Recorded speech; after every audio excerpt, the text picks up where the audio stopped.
పశ్చిమ బెంగాల్లో మరోసారి అధికారంలోకి రావడమే లక్ష్యంగా పావులు కదుపుతున్న తృణమూల్ కాంగ్రెస్ పార్టీ అభ్యర్థుల జాబితాను విడుదల చేసింది.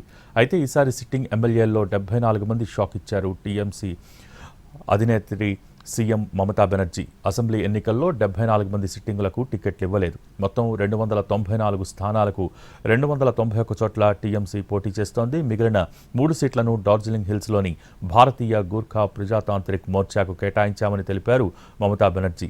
భవానీపూర్లో ప్రతిపక్ష నేత బీజేపీ అభ్యర్థి సువేందు అధికారితో మమతా బెనర్జీ తలపండున్నారు. గతంలో తాను ఓడిన నందిగ్రామ్లో ఇప్పుడు పవిత్రాకర్కు టికెట్ కేటాయించారు.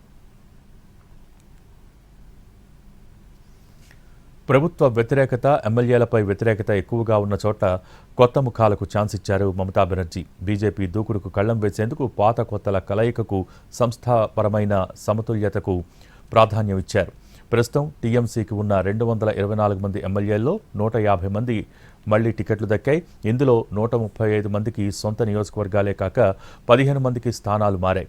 కొత్తగా టికెట్ దక్కించుకున్న వారిలో ఎక్కువగా యువ నేతలు, వృత్తి నిపుణులు ఉన్నారు. మొత్తం టికెట్ల కేటాయింపును చూస్తే ఈసారి సెలబ్రిటీల కంటే బలమైన అభ్యర్థులకే టీఎంసీ ప్రాధాన్యం ఇచ్చినట్టు కనిపిస్తోంది.